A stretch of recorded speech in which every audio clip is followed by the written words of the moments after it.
están ustedes? Bien, bien. ¿Qué tal ha ido la semana? Bueno.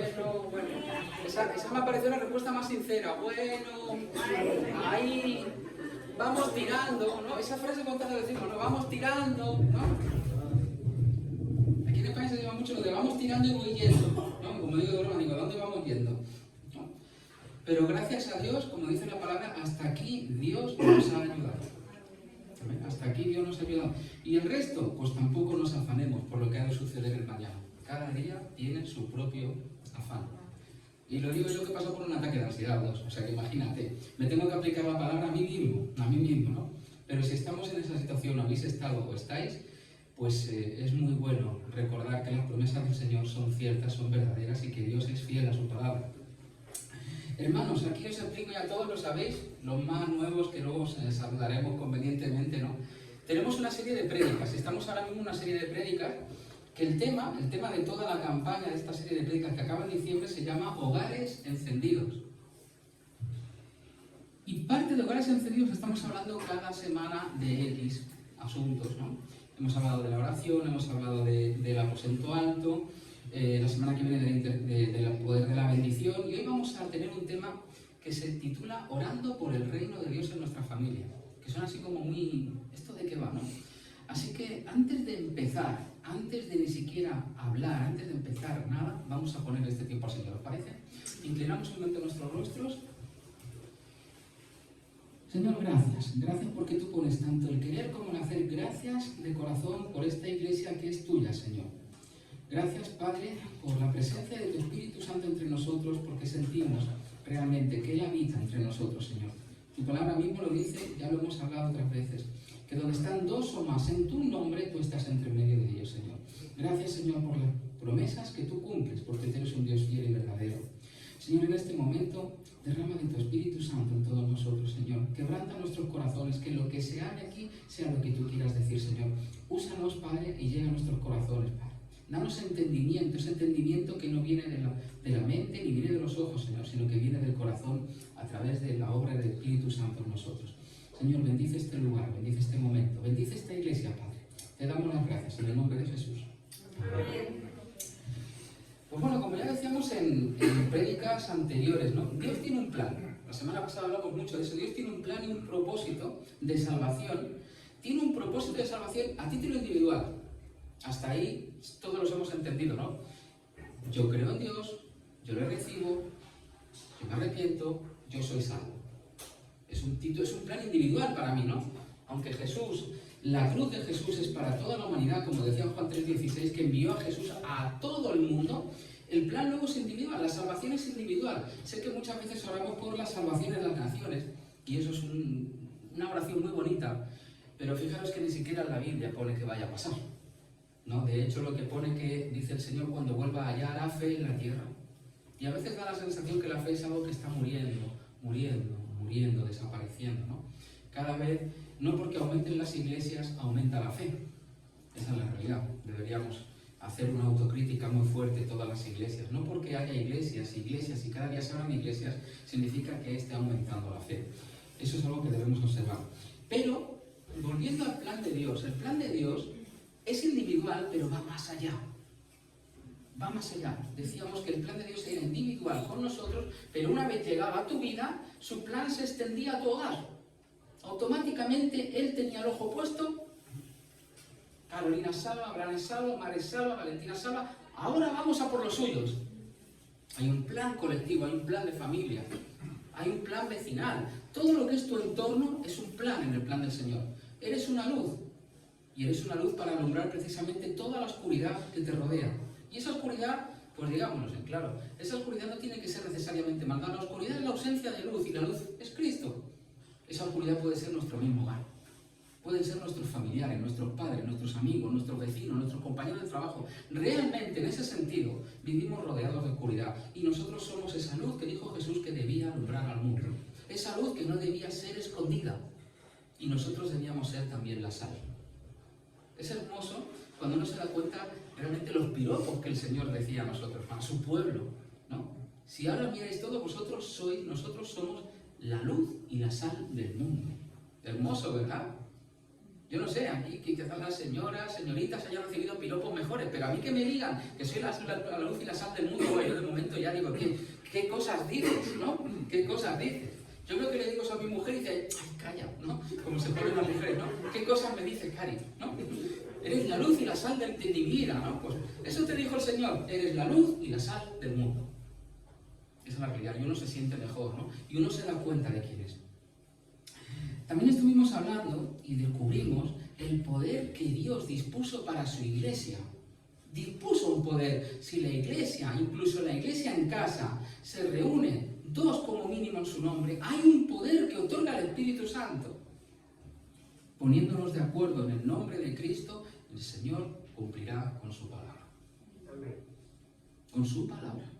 Como dije el otro día, no va a cumplir el Señor ninguna petición que no sea acorde a su voluntad o directamente sea contraria a su voluntad. Dos ladrones orando no van a ganar más dinero en el robo de la tarde. Eso es contrario a su voluntad. Eso no es acorde al reino de Dios y su justicia. Pero fijaros que la condición que ponía el Señor para tener este poder era dos, mínimo dos. Y si os dais cuenta, dos, en el nombre de Cristo, juntos ya es una iglesia. El Señor no necesita más ni menos para tener todo el poder del Espíritu Santo en lo que pidamos. Dos es una iglesia. ¿Esto qué significa? Que nosotros tenemos esta iglesia, que es la iglesia de los hermanos de sangre en Cristo, pero tenemos una iglesia inicial, básica, nuclear, que es nuestra casa. Esa es la primera iglesia. La primera iglesia, hermanos, es lo que hay bajo nuestro techo.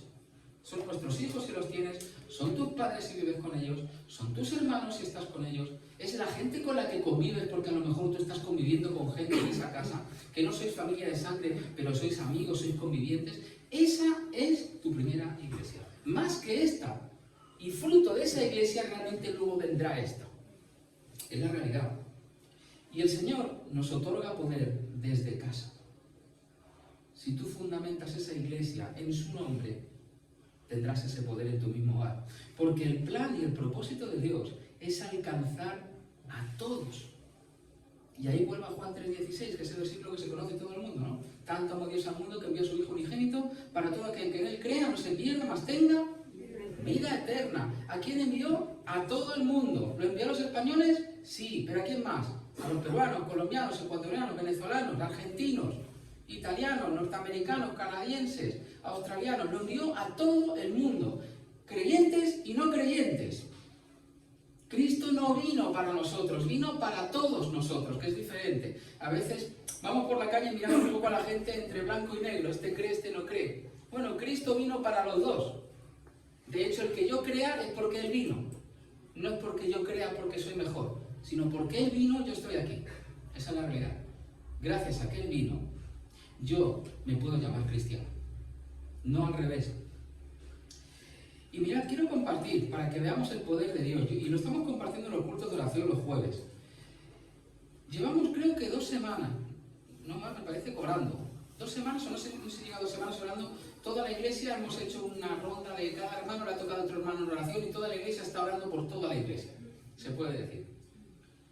Ya solo en la primera semana, varios hermanos me compartieron milagros. Varios hermanos me dijeron, pastor, se ha cumplido esta oración y acabo de empezar. Incluso me sonrío porque uno de vosotros, o vosotras, por no decir nombres, aunque no estoy diciendo nada malo, me dijo, la oración esta era sobre un matrimonio ateo que se iba a divorciar y ya no se va a divorciar. Dios tiene poder para actuar hasta entre los ateos. Digo, amén, así es. Porque la oración venía de un justo. Esa era la fuerza. La fuerza no reside en nosotros. Y no reside en que tú oras por alguien que no cree. Reside en que tú orando en el reino de Dios y su justicia, Dios cumple. Ese es el poder de Dios. Y vamos, todavía nos quedan 2 semanas de oración. Lo que Dios cumplirá. Ese es el poder de Dios que debemos darle toda la gloria y toda la honra a Él. Porque Dios es un Dios real y verdadero, que no se queda cruzado y mirando cómo estamos orando y sonriendo y no hace nada al respecto. Dios es un Dios que actúa y solo llevamos 2 semanas y ya ha habido varios cumplimientos de promesas. Los que habrá de aquí a fin de mes. Porque estamos orando en espíritu y en verdad. Otra cosa que quiero compartiros, en el culto de oración se habla a veces mucho, también se ora, no creáis que estamos allí con unos bocadillos y solo de conversación, pero a veces hablamos un ratito, compartimos la semana, como es de bien, de mal, de regular. Y yo hice conocer y darse cuenta en el culto de oración a los hermanos que van de un pequeño detalle. Hace cuestión de un mes y poco, en el culto de oración empezamos orando porque la iglesia creciera. Yo os abrí mi corazón y os dije, está muy bien ser una iglesia como somos, pero el propósito de Dios es multiplicar. El propósito de Dios no es que seamos siempre 20 o 25 o 30, sino el propósito de Dios es multiplicar, multiplicar y multiplicar. Y yo no sé si os habéis dado cuenta, pero de mes y medio para acá, en la iglesia hay en torno a 10 hermanos más. Fijaros la cifra. Y estamos pasando de 30. Y a mí llamadme ambicioso, pero sé que el Señor tiene un poder de multiplicación que con pocos panes y con pocos peces alimentó a 5.000. Y yo estoy orando al Señor por pasar de 40 y pasar de 50. Y estoy orando al Señor porque haya un día que con mucha tristeza, porque nos gusta mucho, dejemos el local y tengamos que irnos a otro sitio. Pero porque los números son importantes, no tenemos una ansia de ser una macroiglesia. Ese no es nuestro llamado. Nuestro llamado es que, por ejemplo, al lado de Alice hay una silla vacía. Si el próximo domingo no está vacía, es un alma ganada para Cristo. Ese es nuestro propósito. Que si ponemos 100 sillas, haya 100 almas para Cristo. No porque el número sea importante, sino porque un solo número 1 es importante. Porque dice la palabra, que cuando uno se convierte, en el cielo hacen fiesta. Uno. Así que cuando tú recibiste a Cristo, en el cielo hicieron fiesta. Se alegraron por uno. Imagínate cuántos somos aquí y cuántos más añadirá el Señor. Cuántas fiestas se han celebrado y cuántas fiestas vamos a orar porque se celebren. Yo quiero personalmente llevar el gozo y las buenas nuevas, igual que todos vosotros, a mis vecinos. A estos españoles que uno mira que duros de corazón. No os preocupéis, más duro que yo no había ninguno. Y aquí estoy. Dios es misericordioso con todos, sobre todo con el que es duro. Dios es experto con los duros de corazón. Amén. Amén. Y esto me va a llevar hoy a la palabra que tenemos, ya no introductoria, que es el orar, el poder de la oración y la obligación de que la oración sea también para pedir que el reino de Dios llegue a nuestra familia. Y quiero explicarlo de un modo sencillo. Esta semana estaba proponiendo, voy a hablarlo de un modo menos religioso. Ya no porque hay jovencitos, jovencitas, ¿no? Sino porque quiero que llegue más fácilmente. Quitar un poco la religión de la manera de hablar, ¿no? Porque yo creo que nos ponemos a veces tan religiosos que yo a veces miro mi prédica en casa más tarde y digo, no te entiendes ni tú, Javier. O sea, esto no hay estudio bíblico que lo pille. Te has puesto tan religioso que ni el Papa. Y sabes que aquí no te pilla nadie. Así que vamos a hacerlo sencillo. Esta mañana nos hemos levantado con hambre la mayoría. Sí, ¿no? Sí, hombre, 8 o 10 horas dormido, el estómago dice, che, te duchas rapidito pero a comer, porque yo tengo un hambre. Sí, nos hemos levantado con hambre, ¿no? Nos hemos duchado, el que tenga ahí pueda la oportunidad se ha peinado, ¿no? Etcétera, ¿vale? Ahí que Dios cada uno bendiga a su propósito y a su manera, ¿vale? Abraham se ha peinado, otros no nos peinamos. Yo me miro y digo, Señor, ya está. Se acabó, ¿no? Y te has ido a la cocina y ahí te has hecho lo que has querido, lo que te ha pedido el cuerpo, ¿no? Quizás como el domingo te has saltado la dieta, si es que estás a dieta, o directamente te has sentido menos pecador y la dieta ya ni sabes lo que es. Te has hecho unas tostadas, un bacon, un huevo frito, lo que sea, o te has hecho un café con leche. Y fijaros con qué inteligencia nuestro cuerpo, de manera automática, sabe que cuando tenemos hambre y tenemos sed, ¿qué hacemos? ¿Llamas al médico? No. Llamas al vecino y le preguntas, oye, mira, tengo una cosa en el estómago, ¿tú sabes qué es? Quizás me estoy muriendo. Y el vecino dirá, muriéndote no, pero un poco tonto. Un poco tonto eres, hijo. Todos lo sabemos, cuando tienes hambre, comes. Y como no haya nada de frigorífico, te lo inventas. Coges un trozo de chope, donde le echas un ketchup, te haces unas tostadas y eso, si no te cae mal, te cura. Y cuando tienes sed, bebes. Y hasta tu cuerpo sabe cuándo tienes que parar. Nadie coge la botella y dice, me voy a beber 50 centilitros. Tú coges la botella y como si no hubiera un mañana, hasta que ya se acabó la sed. Somos muy inteligentes en la carne, pero espiritualmente, lo mismo que en la carne tenemos sed y hambre, en el Espíritu también tenemos sed y hambre. Me gustaría que me acompañarais. Voy a haceros hoy trabajar un poquito. Mirad, si podéis coger, encender las Biblias, abrirlas, y quien no tenga la comparte con el de al lado. Hay Biblias también aquí en papel, por si alguien las quiere a la antigua usanza. Y vamos a ir a Mateo 5:6, con un pasaje que es muy conocido, que es una parte del Sermón del Monte. Mateo 5, versículo 6. Nos esperamos un minuto así de misericordia. Gracias, Raquel. Mateo está antes de Apocalipsis. Y no doy más pistas. Mateo 5, versículo 6, el libro. No doy más pistas.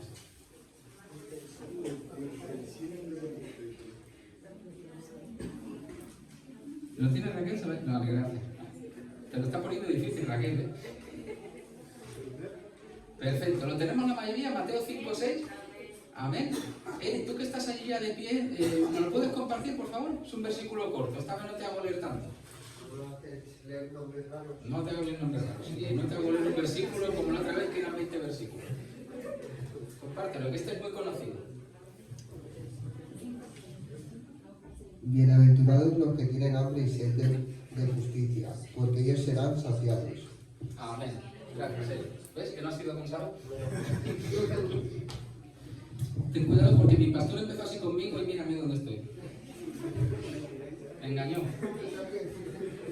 Saciados. ¿Alguien entiende el significado del verbo saciar? Más o menos lo entendemos, ¿no? Un poquito, ¿no? Llenura, ¿no? Sí. Saciar es completar y llenar totalmente algo y de manera satisfactoria. ¿Vale? Nadie te va a decir, oye, yo me he saciado de veneno. O sea, dirás, mira, hijo mío.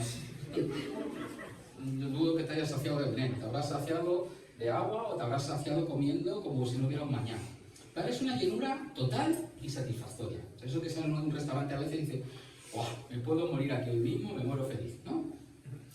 Si tenemos hambre y sed, y cuando tenemos hambre y sed sabemos lo que tenemos que hacer para calmar ese hambre y esa sed, nuestra necesidad de oración, nuestra sed de palabra deben ser saciadas también. Es lo que dice la palabra. Es decir, debe haber un hambre y debe haber una sed espiritual.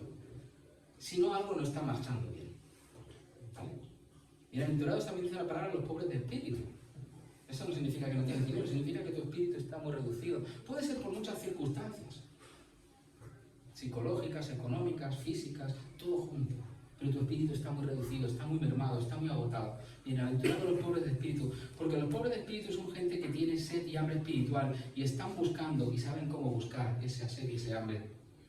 Recordáis la mayoría cuando Jesús se encontró con la mujer samaritana en el pozo, ¿verdad? Esa escena que nos pasa tan inadvertida, pero rompe todos los moldes, porque primero es un hombre hablando con una mujer. Hoy en día no veríamos nada raro, pero hace 2000 años eso era casi ilegal. Casi ilegal. Y encima era samaritana, que es decir, era como medio enemiga, medio extranjera. Es decir, no hablaba con una mujer, sino hablaba con una mujer enemiga. Y ahí estaba Jesús, siendo Dios. Y como tal, Dios no hace excepción de personas. Para Jesús no había una mujer ni una mujer enemiga, había un alma. Un alma que Él creó y un alma que Él ama, independientemente de cualquier etiqueta. Y le dijo sabiamente que del agua que sacara del pozo, le dijo a la mujer, siempre tendría sed. Literalmente lo que le estaba diciendo, tú vas a sacar hoy un cubo de agua, 2, vas a beberlo y al otro día tienes que volver, porque volverás a tener sed. Pero también le dijo algo muy sabio, si ese agua viene de mí será un agua viva, de la que jamás volverás a tener sed. Eso significa que no debe acudir a Él, no. Cristo es la fuente de esa agua viva. Siempre debemos acudir a Él. Pero hay una diferencia entre un pozo y Cristo. Un pozo, con el tiempo, se agota. Cristo jamás dejará de darte el agua de vida eterna. Nunca, vayas las veces que acudas a su presencia, siempre tendrá ese agua de vida eterna para ti. Nunca dejarás de estar saciado en Él. Siempre hallarás agua de vida eterna en Cristo. Cosa que no se puede decir ni del agua del pozo, ni del dinero del mundo, ni de ninguna riqueza o cosa que tú valores en la tierra. Porque como dice la palabra, todo eso, aparte de que no nos lo llevaremos, se oxidará o lo robará del mismo mundo. A este mundo vinimos desnudos y nada nos llevaremos. Da igual los ceros que haya en tu libreta, los coches que tengas en la calle, las casas que tengas en propiedad. Nada será tuyo y nada te pedirá Cristo. solo te pedirá que le hayas conocido. Solo te pedirá que cada vez que tengas sed, recurras a Él. Recurras a Él. Mira, ahora es cuando podemos entender mucho mejor las palabras del Sermón del Monte, ¿no? Dice, bienaventurados los que tienen hambre y sed de justicia, porque ellos serán saciados. Y ahora te paras a pensar, claro que son bienaventurados. Lo que está diciendo Cristo es que si nosotros vamos a Él cuando tenemos hambre espiritual y sed espiritual, siempre nos irá bien. Bienaventurado es eso, es una persona que tiene buena ventura, que tiene una vida buena.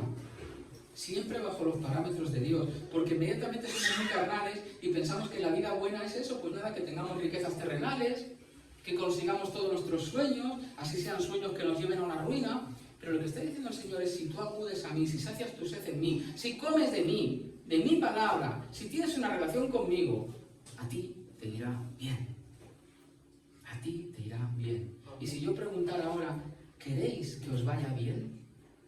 Todo el mundo dirá que sí, a menos que estés ya en un pozo anímico tan gordo que ya directamente quieras decir que no. Pero el instinto del ser humano es que queremos tener una buena vida, ¿sí?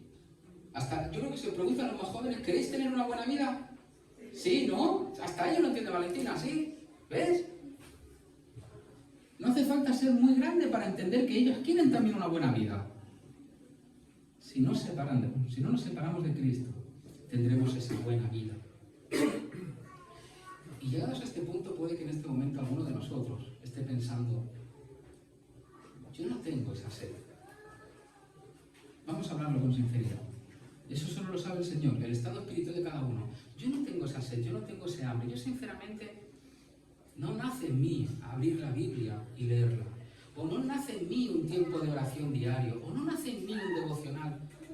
Pero quiero recordarte que si algo categoriza y caracteriza a Dios es su misericordia y su gracia. Si tú tienes esa sensación, si tú te sientes triste porque en ti no ves sed ni hambre, déjame decirte que esa tristeza ya te la está poniendo el mismo Espíritu Santo.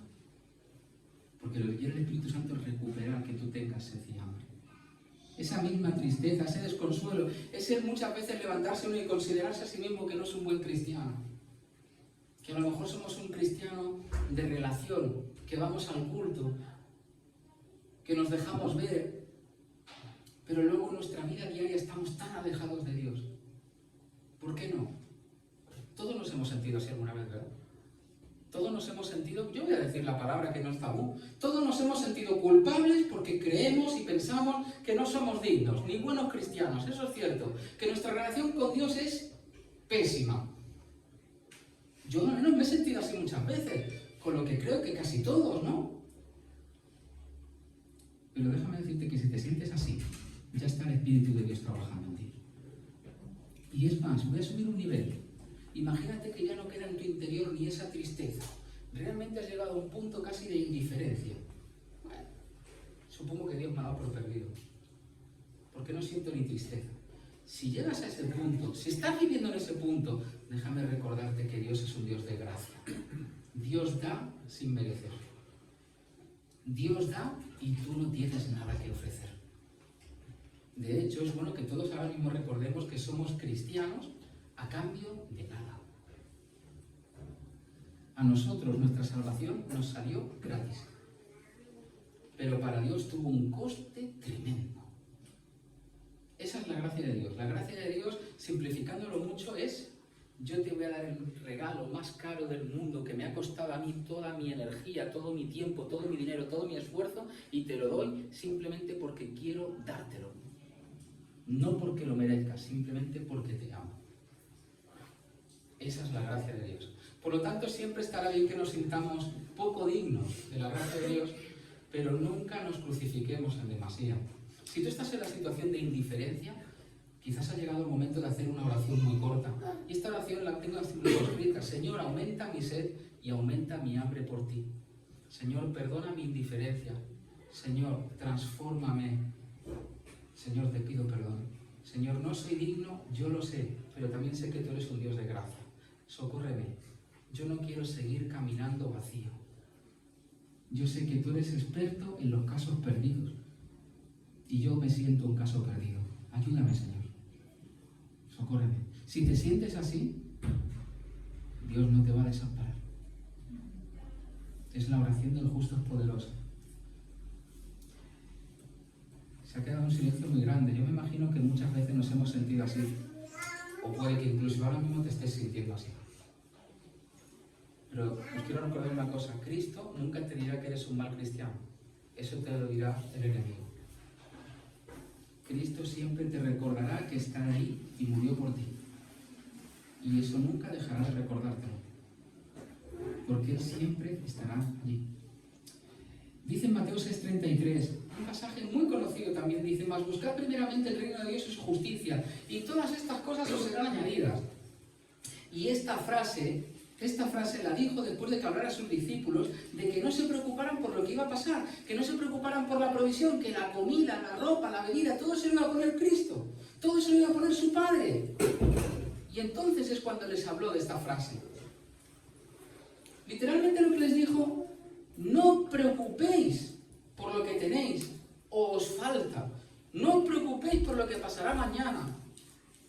Primero buscad al reino de Dios y su justicia, y todo lo demás os será añadido. Mi Padre no es indiferente, y es una cosa que es importante hoy en día parar, hacer una pausa y recordarlo a todos, yo mismo. Dios, nuestro Padre, no es indiferente a tu dolor, no es indiferente a tu soledad, no es indiferente a tu depresión, no es indiferente a tu maldad, no es indiferente a tu pobreza, no es indiferente a tus lágrimas. A Dios le importas mucho. Tanto que solo tenía un hijo y lo mandó morir por ti y por mí. Buscad primeramente el reino de Dios. Y esta semana también pensando, digo, voy a explicarlo también de una manera terrenal, el reino de Dios y su justicia, ¿no? Muchos creyentes piensan de una manera muy equivocada que el reino de Dios vendrá cuando venga la segunda venida de Cristo. No, el reino de Dios ya está aquí.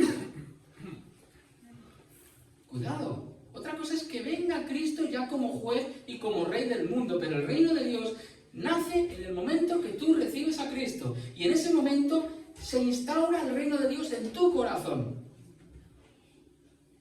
Es en ese momento, cuando tú recibes a Cristo, que tú le dices: tú eres mi Señor, tú eres mi autoridad, tú eres mi Rey. Yo vivo bajo tu reino y vivo bajo tus normas y bajo tu justicia y bajo tus leyes. Yo puedo vivir en España o vivir en Argentina o vivir en Francia, pero yo ahora mismo, mi Rey primero, mi autoridad máxima eres tú. Y yo viviré bajo tu reino. Puede que este país sea una república o una monarquía, o sea lo que sea, pero mi vida será bajo el reino de Dios. En ese momento empieza el reino de Dios.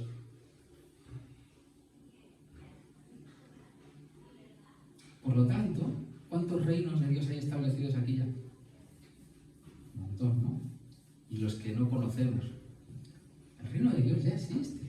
Existe desde el primer creyente que dobló las rodillas y aceptó a Cristo. Y ese reino de Dios es invisible para nosotros. Solo Él sabe cuál es. Ahora, un punto muy difícil. Voy a intentar hacerlo más sencillo. ¿Qué es su justicia? Dice la palabra: buscamos el reino de Dios y su justicia, ¿no? Y esto lo decimos tantas veces, pero a veces dice, bueno, su justicia. Su justicia. ¿Y por qué dice que busquemos su justicia? Porque mirad, por más que nos hayamos bautizado, recibido a Cristo y nos hayamos convertido y el Espíritu Santo esté trabajando en nosotros, y dice la palabra que perfeccionará su obra en nosotros hasta el fin. Es decir, en el momento que recibes a Cristo ya eres santo. Santo no significa perfecto, significa que Dios te ha apartado, nada más. Pero el proceso de santificación seguirá toda tu vida hasta que el Señor nos llame. Eso es continuo. ¿Y qué pasa en el proceso de santificación? Si yo ahora os dijera, una vez que os bautizasteis o recibisteis a Cristo, dejasteis de pecar, ¿no? ¿No? ¿No fue así? ¿No? ¿No pasó como a mí? Yo te recibí a Cristo y dejé de pecar, ¿no? Menos mal. Aquí ya hay gente que se sonríe y todo, ¿no? Dice, no, hombre, no. Eso no es así. Al contrario, ¿verdad? ¿Cuántas veces hemos caído? Muchas. Y la misericordia de Dios se renueva cada mañana. Lo que está diciendo también el Señor es: busca siempre el reino. Nunca dejes de buscarlo, porque cada día tus caminos naturales, tus caminos en la carne se desvían del reino de Dios. Cada día. Como digo muchas veces, uno sale de la iglesia elevándose en una nube del Espíritu Santo, pero llega a casa, se tropieza con la esposa, con el marido, con el hijo, con el vecino y el Espíritu Santo llega solo. ¡Pum! Tú entras por casa así, como, vamos, en una nube. Y de repente llega tu hijo, papá, no hacer eso. Se acabó, ya, ahí se acabó la prédica del pastor. Se te viene, o sea, ¡pum! Ahí está, se acabó mi Espíritu Santo, yo llego a casa creyéndome el siguiente, vamos, el mejor pastor del planeta Tierra, nada, cruzar la puerta, se acabó. O solo me pasa a mí eso. Bueno, veo mucha sinceridad hoy y eso me gusta. ¿Cuántas veces se nos escurre el Espíritu Santo, eh? A veces poniendo la tele, yo ya hago como los viejos, veo las noticias y me enfado. Yo pongo las noticias y ya me enfado con el presentador o la presentadora. Ya me enfado, me hierve la sangre. Entonces prefiero no ponerla. Esa es la realidad. Lo que el Señor te está diciendo es, entra en el reino de Dios. Vive en el reino de Dios. Te estás desviando, sigue otra vez al reino de Dios. ¿Y cómo se entra en ese reino de Dios? Porque Dios es nuestro rey, pero sí que hemos de reconocer que muchas veces vivimos en desobediencia, en rebeldía, haciéndonos un poco los locos, ¿no? Como si Dios no se enterara. Le voy a quitar importancia. Si yo le quito importancia, Dios le quita importancia. No pasa nada. Una manera de entrar en el reino es que nuestra manera de hablar, de hacer, de pensar, sea diferente cada día, sea un esfuerzo cada día. Otra es la ausencia de críticas a los demás, la ausencia de juicio, la ausencia de orgullo, el dejar de considerarnos mejor que los demás, el dejar de creer que nuestra opinión siempre es la suprema, la mejor y la más precisa, el pensar mal, el mentir, el murmurar, el robar. Todo eso es fuera del reino de Dios y su justicia. Todo está fuera del reino de Dios. Por eso esta palabra lo que dice es que busques diariamente el reino de Dios. Porque diariamente el reino de Dios es recto. Pero diariamente mis pies me llevan a otro lado. Diariamente. Constantemente. Y por el silencio que hay hoy, todos, ¿verdad? Por eso es preciso que todos, cada día, busquemos el reino de Dios. Porque nos salimos de la carretera siempre.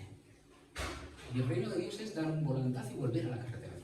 Y volver al camino recto, al camino de la verdad y la vida que decía Cristo. Es el regreso continuo a su camino. Y además esto deberíamos entenderlo de una manera muy sencilla.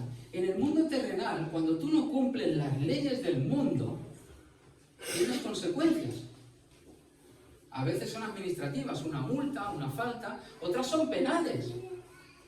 Si el reino terrenal del mundo en el que vives, bajo tus leyes, tu constitución, tu país, tiene consecuencias, en el reino de Dios y su justicia tiene otras consecuencias. Si vivimos en el reino de Dios desobedeciendo a Dios, no vivimos bajo la justicia de Dios. Estamos viviendo injustamente. Y ahora es cuando podemos llegar a entender qué significa que busquemos siempre el reino de Dios y su justicia. Significa que tenemos que esforzarnos en cumplir en obediencia las leyes de Cristo. No basta con levantar la mano y decir soy creyente. No basta con sacar el diploma que el pastor dio en su día, bautismo. No basta con decir yo me bauticé en los 80, tengo 40, 50 años de cristiano. O cosas como se oyen a veces que uno sonríe por no llorar. Yo soy cristiano desde el vientre de mi madre. Digo, hijo mío, léete la Biblia, ábrela. Tú no eres cristiano del vientre de tu madre, tú eres cristiano del día que recibiste a Cristo, sea la edad con la que fue. Pero si tu madre era cristiana, por osmosis, tú no eres cristiano. Vosotras seréis cristianos cuando recibáis a Cristo. ¿Lo entendéis? Y espero que eso sea muy pronto. Que seguramente tenéis una recepción de Cristo, pero espero que sea muy pronto, para que os podamos llamar no solo Luna, Ari, Valentina, Isabela, sino hermanitas. Digo hermanitas porque sois jóvenes. ¿Sí? El reino de Dios es justicia. Mirad, una buena manera de vivir, una manera muy sana de vivir como creyentes, como hijos de Dios, es preguntarse diariamente, ¿estoy dentro de tus caminos de justicia, Señor? ¿Estoy caminando en tu justicia? ¿O simple y llanamente me he acomodado porque como creo en ti, soy creyente y soy cristiano, vivo acomodadamente, pero sé que no estoy siendo leal a tu justicia ni a tus leyes? Esa es una reflexión reflexión continua. En el Salmo 139, 23-24, el salmista dice: examíname, oh Dios, y conoce mi corazón, pruébame y conoce mis pensamientos, y ve si hay en mí camino de perversidad, y guíame en el camino eterno. Este es un corazón que está buscando todo el rato el reino de Dios y su justicia. ¿Por qué? Porque llega un momento que este corazón dice: mira, yo a lo mejor me creo recto y puro, Señor, por si acaso examina tú mi corazón y dime la verdad, porque yo creo que lo estoy haciendo bien, pero puede que esté siendo un corrupto. Puede que yo crea que esté haciendo el bien y te estoy desobedeciendo. Puede que esté viviendo ciego yo mismo. Examina mi corazón, Señor, y revélame lo que sé. Y si estoy equivocado, por favor, enderézame. Esa sería una buena oración cada día. Es la mejor. Si uno cada día tiene su casa en orden y la limpia, y cuida del coche, y de todas las cosas, y de vez en cuando le pasa el antivirus al ordenador, o plancha la ropa, o frega, o compra cosas cuando se rompen. En el plano material somos auténticos expertos. Pero en el plano espiritual nuestra alma se ensucia, nuestra alma se deteriora, nuestra alma se rompe, nuestra alma queda herida. Y en ese momento es cuando demostramos ser totalmente inexpertos. Porque Cristo está diciendo que le busquemos a Él para que todo vuelva a ser nuevo. Para que vuelvas a empezar. Él tiene misericordia para ti todos los días de tu vida. Mira, llegado a este punto, hoy el tema era orando por el reino de Dios en nuestra familia y en nuestro hogar. Y la pregunta que uno puede hacerse: ¿por qué tengo yo que orar porque el reino de Dios que está en mí sea también el reino de Dios en mi familia? O sea, podemos llegar a preguntarnos, no lo entiendo, ese salto, no entiendo yo el salto. Yo tengo una relación con Dios, mis hijos no la tienen, o mi marido no la tiene, o mi esposa no la tiene, o mis amigos con los que vivo no la tienen. ¿Por qué tengo yo que dar un paso más allá y no conformarme con que yo tengo una relación con Dios, sino que los que están a mi alrededor sean también, entre comillas, y dicho de buena manera, contaminados, influenciados por esa relación con Dios? Y hay dos motivos: amor y obediencia. Amor y obediencia. Y lo voy a hacer también implicando mucho la imaginación. Hoy lo quiero hacer muy sencillo. Yo no sé, aquí que me levante la mano, por si no me cuesta fácil. ¿Quién ha oído en estas últimas semanas que va a haber o puede haber un gran apagón? ¡Ah, madre mía! ¿Cómo huele la noticia? Yolanda no, pues cuidado, Yolanda compra velas. Nadie te ha avisado. Bueno, lo hemos oído la mayoría, ¿no? Ahora ya, claro, ahora no he oído todo. Bueno, lleva una semana circulando un rumor de que puede haber un gran apagón en cualquier momento, ¿no? Que casi uno dice: bueno, gracias, señor, así no apago luz. ¿No? Y uno no sabe, dice: pues mira, mientras haya apagón no te pago, Iberdrola. ¿No? Uno se alegra y todo, casi, ¿no? Nos están metiendo en el miedo en el cuerpo, ¿no? Porque, bueno, un apagón puede haber en cualquier momento, pero en ningún momento te dicen que sea el lunes. Pero ya nos están metiendo el miedo, con unas consecuencias terribles. Pero ahora vamos a hacer un poco de ciencia ficción, imaginación. Imagínate que por lo que sea, estos cafres tienen razón y llega el gran apagón. ¿Vale? Los que yo me reí hace poco, dicen: mira, el pastor se ría de ellos. Digo: pues toma, ahora el pastor está a curas en casa. Y tú también. Recuerda que es un gran apagón. ¿Vale? Y llega ese día y te quedas sin luz. Quizá lo que te puede llegar a sorprender es que sepas que inmediatamente te quedas sin agua.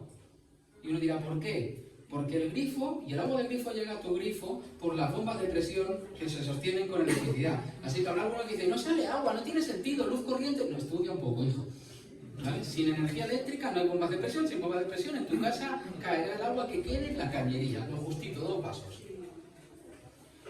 Y bueno, un día, 2, se te agotan las provisiones, comida tienes para rato, puedes tirar de galletas, puedes tirar de lo que te queda. El ser humano puede vivir mucho tiempo sin comer, pero 2, 3 días y ya no hay agua. Ni una gota. Y el cuerpo no puede subsistir más de 3 días en el límite sin beber. Y estoy tirando muy largo. Y perdón, mira, me está llamando alguien que no quiere venir al culto. Bueno. Y llega un momento crítico. No tienes agua. Tu vida corre peligro. Tu vida corre peligro. Y la de que está contigo, tu familia, tus hijos, todos corren peligro. El que te quedes sin agua significa que vais a morir. Ya no es una broma. Así que te vas a la calle. Y mira tú por dónde casualmente encuentras por ahí una garrafa de 8 litros de agua, escondida, que nadie se da cuenta, porque imagino que todos estarán ya en la calle buscando agua en ese momento. y tú coges la botella y como si no hubiera un mañana. Yo lo haría. Y cuando has acabado de beber, ya satisfecho y dices, ¡oh, qué sed tenía desde el lunes! Y de repente te acuerdas que ahí está en tu casa tu esposa, tus hijos, todos como palos secos, ¿no? Y tu corazoncito te hace así, y te coges la garrafa y te la llevas a su casa. Y compartes ese agua con tus seres queridos. Pueden ser tus amigos, pueden ser tus vecinos, pero tú compartes ese agua. Porque tú quieres también que no corran peligro, tú quieres saciar su sed. ¿Sabéis qué es ese momento en el que tú encontraste el agua?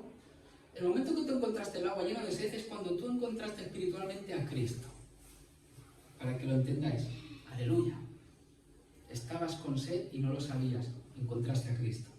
Pero el momento en que tú te llevas el agua y no teniendo que hacerlo lo compartes, es cuando tú obedeces a Cristo. Aleluya también.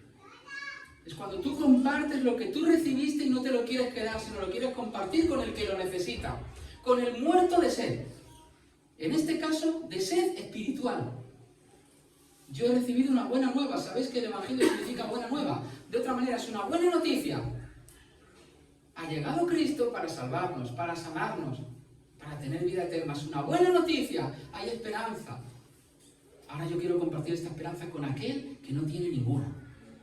Quiero compartir esta esperanza con el asesino, con el ladrón, con el adúltero, con el mentiroso, con el murmurador. Quiero compartir esta esperanza con mi vecino, con mis hijos, con mis amigos, con mis padres. Amor y obediencia. Predicaste a Cristo. Y sabéis que hay una buena noticia. Lo mismo que antes decía que te encuentras una garrafa de 8 litros que se va a agotar y vas a tener que salir a buscar otra. Cuando encuentras a Cristo, eso nunca se agotará. No tienes que salir a buscarlo, Él va a estar en ti, a través de ti va a fluir y van a ser ríos de agua viva que saldrán de nosotros mismos, porque el agua de vida eterna de Cristo no se agotará nunca. Y tú siempre tendrás agua para repartir y compartir, y es más, nunca te faltará a ti.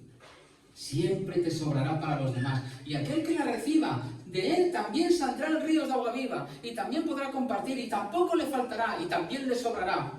Lo que Cristo te dio para compartirlo. No te dio para retenerlo. Nosotros somos aquí ahora 30 y algo.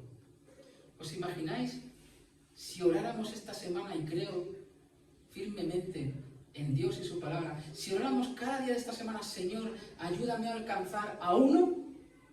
¿Sabéis cuántos seríamos en una semana? 60. ¿Y en cuántos has traído? Uno. Yo solo he traído uno. Pero traga uno que alcance a uno, son 60. Es impactante, ¿verdad? ¿Por qué no ponemos esa oración esta semana? Señor, ayúdame esta semana a alcanzar a alguien. Ayúdame esta semana a alcanzar a uno. Uno, te pido un alma, Señor. Háblame, quizás sea en la panadería, quizás sea en la pescadería, quizás sea mi vecino, quizás sea el conductor de autobús, no lo sabes. Señor, ayúdame a alcanzar a uno.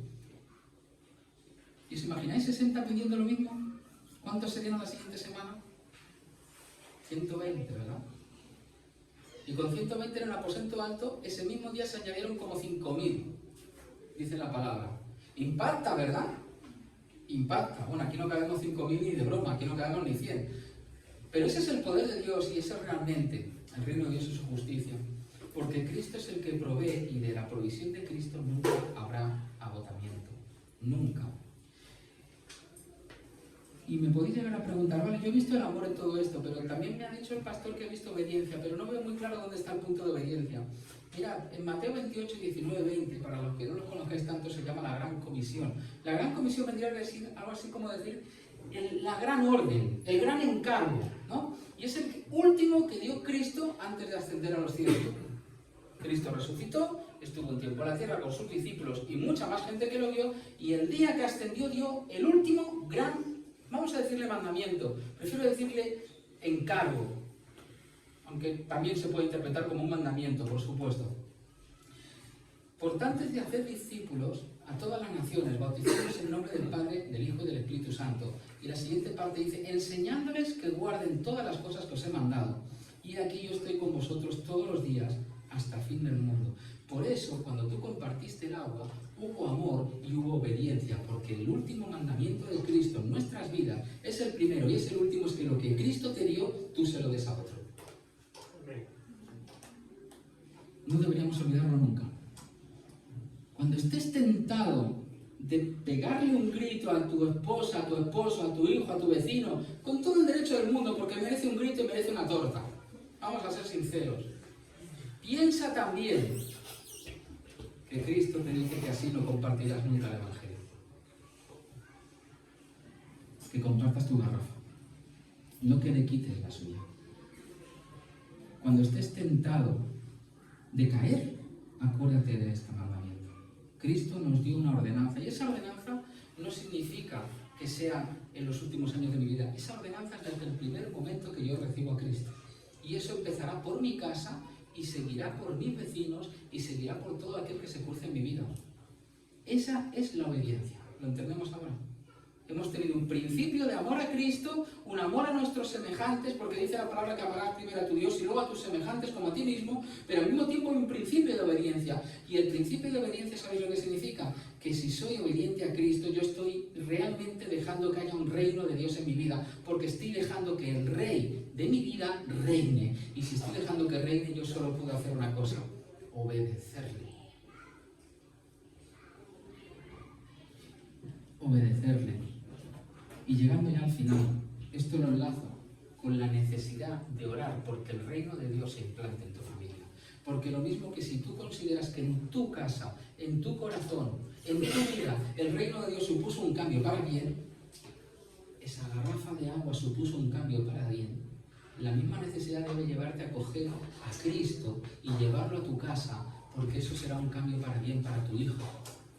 Eso será un cambio de bien para tu esposo, eso será un cambio de bien para tu vecino, eso será un cambio de bien para tu amigo, eso será un cambio de bien para tu perdido. A veces en el culto de oración hacemos oraciones arriesgadas, a veces hago oraciones que digo: Señor, no sé, yo te oro de corazón, pero el día que me escuchen me pondrás a prueba. Y a veces oramos porque entre aquí gente perdida. Porque siempre oramos muy bonito: Señor, trae a alguien. Y claro, uno se imagina que el Señor va a traer aquí nada menos que al arcángel San Gabriel vestido de blanco. A ese sí que le queremos, ¿no? ¿Os imagináis que a partir de ahora todos los que llegaran a la iglesia fueran bellísimas personas? Gente súper maja, bondadosa. Pero si la realidad es otra. Cuando yo entré en la iglesia por primera vez, yo era un problema.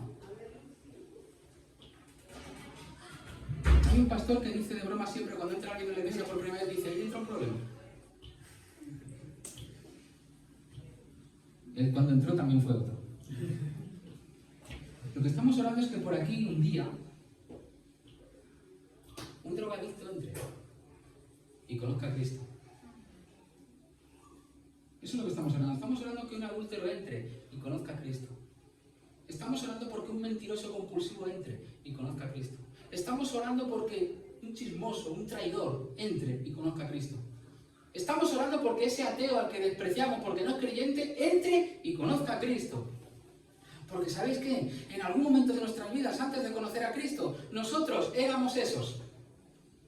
Y puede que incluso peor que ellos. Por lo tanto, no me queda otra que orar, que aquello tan maravilloso que pasó en mi familia, mi primera oración debería ser: Señor, alcanza a mi familia, que el reino de Dios que hay en mi corazón alcance a mi familia. Creo en tu poder, te ruego que alcance tu reino a mi familia, que alcance tu reino a mis hijos, que alcance tu reino a mis padres, que alcance tu reino a mis amistades, que alcance tu reino a mis vecinos, y no los veamos con ojos del mundo, no los veamos como gente dura, porque todos nosotros antes de recibir a Cristo fuimos gente dura. Yo me reía de los cristianos.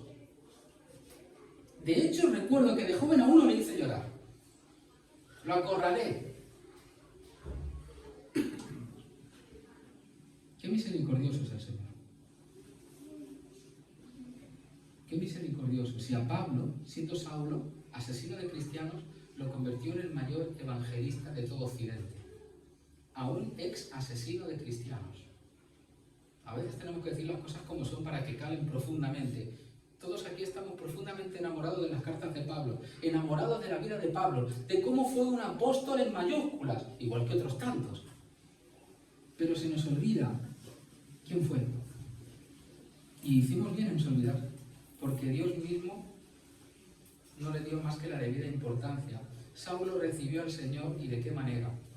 El Señor retiró de su caballo y Saulo se convirtió en Pablo. Quizás hoy has llegado creyendo que eres Saulo. Quizás el enemigo te está diciendo: eres un mentiroso, eres esto, eres lo otro, tú nunca vas a llegar a esto, tú vas a evangelizar, tú eres el que dices la luz, tú que hiciste esto ayer o pensaste esto hoy. Y el enemigo está ahí comiéndolo en la cabeza. No eres digno, no eres valioso, no eres listo, no eres rico, no eres lo que tú quieras. Pero Cristo te está diciendo: yo te amo con amor